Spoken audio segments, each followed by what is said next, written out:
Hello, and welcome to A VO's Journey. My name is Anthony Pica. This show is all about helping the new and upcoming voiceover artists grow their business, sidestep all the crazy things that I seem to step on.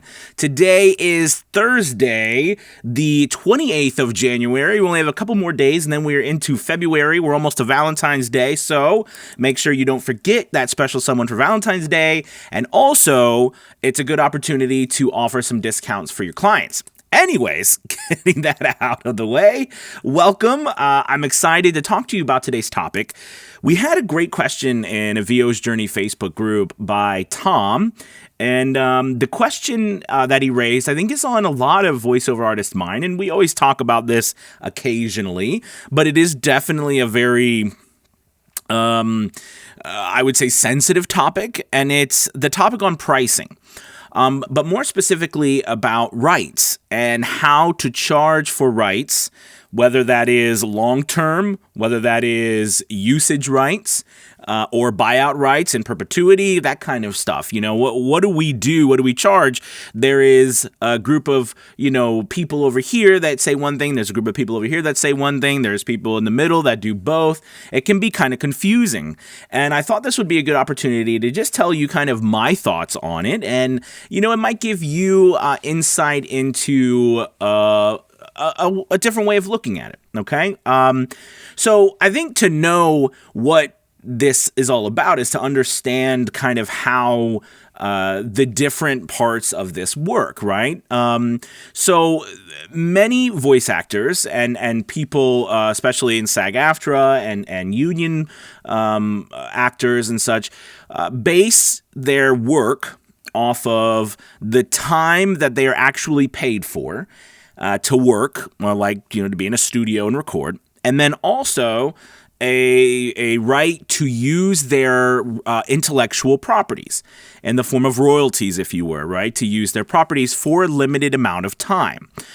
This was based on a variety of reasons, whether it be competition with other places, whether you're using, they're using your voice for such, and then someone else wants to use your voice, and there could be competing problems, and that, there's all kinds of reasons for usage rights, and also to help, the voice actor also make a living, right? So, there's a variety of reasons, and they're not bad reasons. They're good reasons to charge for usage rights, and also for limited times, for 6 months, a year, 2 years, etc. And then the other side of the argument is, more of a newer side, which is, it's a lot easier, especially when you're dealing in bulk. Okay, and especially when you're dealing with small companies that don't have a huge budget, and two, quite frankly, they're not competing against Fortune 500 companies, right? These are 1 to 2 person-owned companies.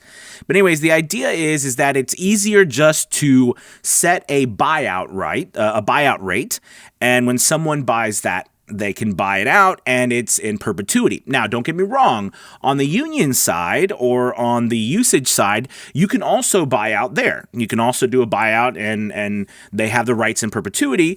But the difference with the union side per se, as the side that is more, I'll call it new age thinking, is that most of that is not normal. Okay, whereas the new age side is pretty much, that's about all they're doing is doing buyouts. Okay, so someone buys the voiceover from you, and it's done. It's done. They buy it. They get the rights to it. They own it. Okay, so there's in the discussion in the middle, which comes to some people doing maybe non-commercial type work, like if you're putting it on their website, if they're using it for their Facebook page or their Instagram page or something like that, or a YouTube channel, but they're not paying to advertise with it, right? Then that could be bought out, right, in perpetuity. But then the other one, if they're going to broadcast it, like on TV or radio or running an ad campaign, whether it's regional or national, they might do some usage rights there. So say, hey, this is good. You have the right to use this for a year. All right. And if you want to use it longer, you have to pay me another set of usage rights. This is kind of the middle of the road. And I'm just going to be the first to tell you, in my opinion, I don't think any way is wrong. I think you should use whatever way works for you. Okay? But I do want to point out that the audience, or let me rephrase that, the clientele that you are marketing to is also going to dictate your price. Meaning that if you are marketing to companies, right, that have contracts with unions, right, and that are used to paying these types of usage fees and dealing with these types of studios and agencies, well, then it makes complete sense that you are going to be falling into that field, okay? But if you're marketing to companies that, if you're marketing to a guy in, I don't know, a guy in Europe somewhere where he's working by himself to do a video production. He's starting his own video production company, and he's in his, room or flat and whatever, and he's working on his stuff. Okay. And he goes to buy a voiceover for you to, narrate one of his videos that he created. I mean, the likelihood that he's going to pay you a usage fee or that he can afford it, he's probably going to search out people who will just let him buy the whole thing as a product so that that video becomes his asset. The video, the voice, and he doesn't have to follow it. So there's that aspect of it as well. But I also want to dive in with another part, and that is these prices are also based on business models, I think. And what I mean by that is, let's take, for example, if you're in union and you're working, as a union voice actor, and, you are working with a couple different agencies, and, you're getting auditions from your agent, and you land a job, right? So 3 months goes by, you get a nice sized job, that's like for $15,000 or $18,000 or something like that. And you get a good job. That's great. That's fantastic. That's what we want. Okay. But here's the thing. Okay. That could also go 5 months, 6 months, or it could be 1 month. All right. I'm not debating who gets work when they get work. But that's a business model where, people are really competing against large jobs with large companies, which is wonderful. Okay. But it's more of a big job, big company type of business model. Whereas the other side, now, of course, there's always an exception to the rule, so please bear with me. There's always an exception. But let's go to the other side, the new age way, if you will, of doing things in voiceover. This business model is usually based on bulk voiceovers at a lower price, but more of them. Whereas somebody over here in the union might do, 1 to 3 voiceovers a month, all right, that are paid well.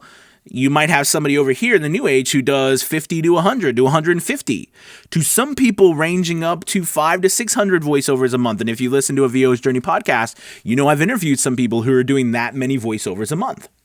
Is there one that's better than the other? Of course not. This is not an argument about which one's better. Okay, this is just a way for you to see different sides and for you to make your own choices. I think a lot of times where we struggle as voice actors or information is that it's difficult to get a side-by-side comparison or looking at things because there's definitely, I think, some frustration that goes back and forth from side to side. And I think that frustration is a lot has to do with information. One side doesn't know what the other side's doing, the other side doesn't know what the other side's doing, and we're busy. All of us are busy working on our business. We don't have a lot of time, so that's why I'm hoping that this helps reach all kinds of people, so they get a different way of looking at it. So getting to that bulk idea, right? The business model for bulk voiceovers doesn't make a lot of sense to have this idea that we have to track, or that they have to track all of these different rights and usage rights over hundreds or thousands of different small companies.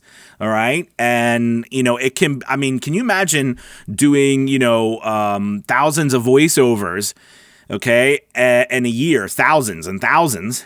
All right. And tracking all of those usage rights around the world. Because remember, a lot of times, or most of the time, and I can tell you from my business, more than 60% of my business is overseas.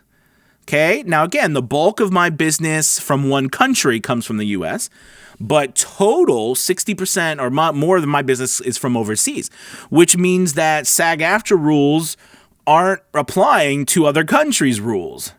Okay. Because other countries have different rules. They have either different unions or they don't have unions in their country. Okay. And they're not entering into a deal with the union if I'm not in the union. So you can see where being flexible can be helpful as well. That doesn't mean that being a part of the union doesn't mean you can't do work overseas. That's not what I'm saying. I'm just saying that, there's rules, right, that were set up for union workers to protect union workers. All right. And I think that's great and that's fantastic. I love the fact that being a union member, you get to have benefits. There's protections of you for, there has to, being a union member, when people pay you, part of that money has to go into a retirement. There's a lot of things. When I was an actor for the theater, right, there was a lot of I respected and thought very highly, and I still do, of SAG-AFTRA and the unions. I think very highly of them. I've talked about that before. But I do think that there is an entire world of business, and I think there's a place for a lot of different people, because the reality of the fact is there's so much work out there, and there's room for everyone. All right, whether you're in the union or whether you're not in the union, whether you charge a certain, whether you charge this way and you're really big about, usage rights and making sure that happens, or you're more about, listen, I want to create more voiceover as a product, as a process.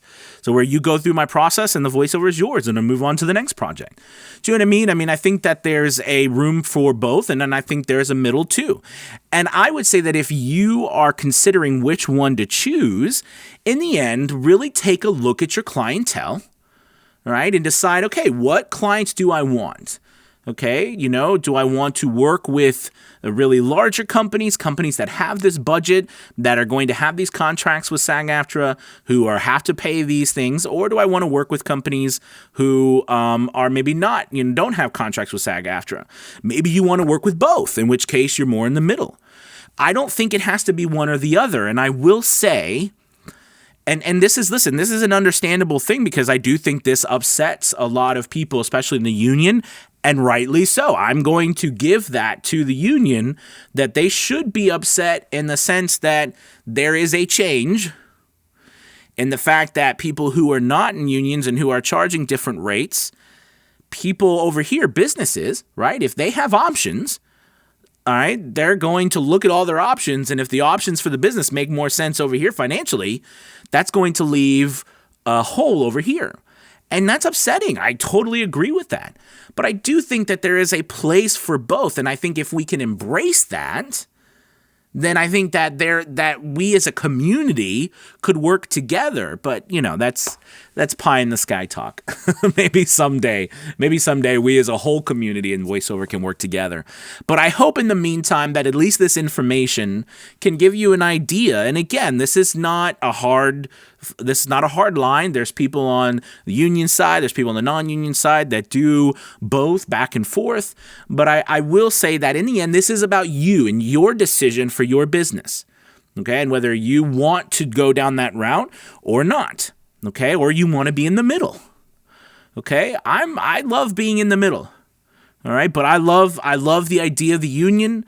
I think it's great what they've done and legitimized actors, whether it's in movies, whether it's in whether it's in plays on stage, whether it's voice actors. I think there was a time when actors, their careers were not legitimate, meaning they were just monkeys for hire, right? But at the same time, over here, I think that there is a place for independent freelancers in our society today because of the access to insurance, the access to retirement. There's a different amount of access we have now to these things that we did in the past. See what I mean? Now, that doesn't negate one or the other. I just think that this information is good to get out to you.